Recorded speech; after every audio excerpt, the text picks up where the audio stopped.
Group 1 prelims ఎగ్జామినేషన్ని ఇప్పుడు new ప్యాటర్న్లో కొత్త పద్ధతిలో జరగబోయేటువంటి గ్రూప్ 1 ప్రిలిమ్స్ని చూసినప్పుడు చాలా కీలకమైనటువంటి మార్పులు చోటు చేసుకున్నాయి.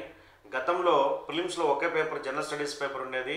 అది 150 మార్కులకి ఉండేది. 150 క్వశ్చన్స్ ఇచ్చేవాళ్ళు. అప్పుడు ఎటువంటి నెగిటివ్ మార్కింగ్ లేదు.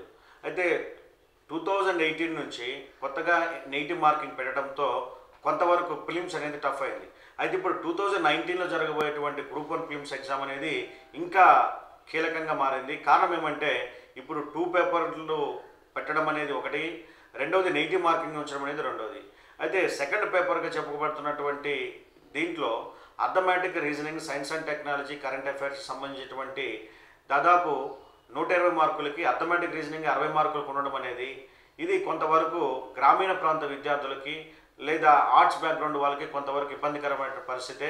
కాబట్టి ఇప్పుడు ప్రిలిమ్స్ నుంచి మెయిన్స్ క్వాలిఫై చేసే పరిస్థితుల్లో కూడా ఇంతకుముందులాగా 1:50 రేషియోలో కాకుండా ఇప్పుడు 1:12 నుండి 1:15 వరకు తీసుకునేటువంటి అవకాశాలు ఉన్నాయి. కాబట్టి ఇప్పుడు ప్రిలిమ్స్ స్టేజ్ దాటడం అనేది చాలా చాలా కఠినతరంగా ఉందని చెప్పవచ్చు. ఒకటి సెకండ్ పేపర్ పెట్టడం, సెకండ్ పేపర్ అర్థమెటిక్, రీజనింగ్ లాంటి మ్యాథ్స్ రిలేటెడ్ టాపిక్స్ ఉంచడం, అదేవిధంగా ప్రిలిమ్స్ టు మెయిన్స్ క్వాలిఫై అయ్యేటువంటి విద్యార్థుల సంఖ్యను భారీగా 1:50 నుంచి 1:12కి లేదా 1:15కి తగ్గించమనేది చాలా ఆలోచించదగినటువంటిది లేదా గమనించదగినటువంటి విషయం. కాబట్టి ఇటువంటి పరిస్థితుల్లో ప్రిలిమ్స్ అనే ఎగ్జామ్ని నెగ్గడం అనేది చాలా కీలకమైనటువంటి పరిణామం. కాబట్టి యాస్పిరెంట్స్ అందరూ ఈ విషయాన్ని జాగ్రత్తగా గుర్తుపెట్టుకొని గతంలో వలె ప్రిలిమ్స్ని తక్కువగా ఫోకస్ చేసి మెయిన్స్ ఎక్కువగా ఫోకస్ చేసేటువంటి పద్ధతి కాకుండా ఇప్పుడు ప్రిలిమ్స్ పైన ప్రత్యేక శ్రద్ధ కనపరచాల్సిన అవసరం ఎంతైనా ఉంది. ప్రిలిమ్స్ పైన ప్రత్యేక ఫోకస్ పెట్టాలి. ముఖ్యంగా రెండో పేపర్ సంబంధించినటువంటి అర్థమెటిక్, రీజనింగ్ బాగా ప్రాక్టీస్ చేయాలి.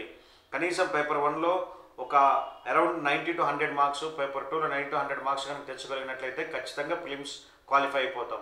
ఎందుకంటే మెయిన్స్కి ఎంపికయ్యేటువంటి అభ్యర్థుల సంఖ్య తక్కువగా ఉన్నప్పుడు బాగా టాప్ మెరిట్లో ఉన్నటువంటి క్యాండిడేట్స్ ఆయా కేటగిరీలో రిజర్వేషన్ పాటించినప్పటికీ ఆయా రిజర్వ్ కేటగిరీలో టాప్ పొజిషన్లో ఉన్నటువంటి వారికే మెయిన్స్కి వెళ్ళేటువంటి అర్హత ఉంటుంది. కాబట్టి ప్రిలిమ్స్ పైన ప్రతి ఒక్కరూ ఒక ప్రత్యేకమైనటువంటి శ్రద్ధను పెట్టాల్సిన అవసరం ఎంతైనా ఉంది అని చెప్తున్నాను. అదేవిధంగా ఈ ప్రిలిమ్స్లో నెగిటివ్ మార్కింగ్ కూడా ఉంది. నెగిటివ్ మార్కింగ్ ఉన్నప్పుడు మనం ఆన్సర్స్ పెట్టేటప్పుడు చాలా జాగ్రత్తగా ఉండాలి. మనకి ఎప్పుడైతే యాక్యురేట్గా ఆన్సర్ తెలుస్తుందో, యాక్యురేట్గా ఆన్సర్ తెలిసినప్పుడు మాత్రమే మనం ఆన్సర్ పెడితే మంచిది. తెలియని వాటికి ఏదో ఒక ఆన్సర్ పెట్టొద్దామనేటువంటి ఉద్దేశంతో కనుక పెట్టినట్లయితే మీకు ఉన్నటువంటి రైట్ ఆన్సర్స్ కూడా రాంగ్ ఆన్సర్స్ కింద నెగిటివ్ మార్కింగ్ వెళ్ళిపోయేటువంటి అవకాశం ఉంటుంది. కాబట్టి విద్యార్థులు ఖచ్చితంగా మీకు తెలిసినవి మాత్రం పెట్టాలి. లేదా కనీసం 50% ప్రాబిలిటీ ఉన్నప్పుడు ఒక 3 క్వశ్చన్స్లో మీకు 50% ప్రాబిలిటీ ఉంది. అటువంటిప్పుడు ఒక క్వశ్చన్కి మీరు ఏదో ఒకటి ఆన్సర్ ఇవ్వండి. కానీ 3 క్వశ్చన్స్ 50-50 ఉన్నాయని చెప్పి ఏదో ఒకటి పెట్టి రావడం అనేది సరైన పద్ధతి కాదు. కాంపిటేటివ్ ఎగ్జామ్స్లో ముఖ్యంగా నెగిటివ్ మార్కింగ్ ఉన్నప్పుడు చాలా మెలకువతో ఆన్సర్స్ పెట్టాల్సినటువంటి అవసరం ఉంటుంది.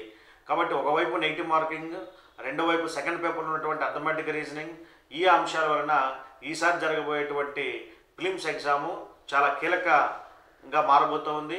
కాబట్టి విద్యార్థులు ప్రిలిమ్స్ పైన ప్రత్యేక దృష్టి పెట్టాల్సినటువంటి అవసరం ఎంతైనా ఉంది. ఇలాంటి ఆసక్తికరమైన వీడియోల కోసం రైట్ చాయిస్ ఇండియా ఛానల్ను ఇప్పుడే సబ్స్క్రైబ్ చేయండి.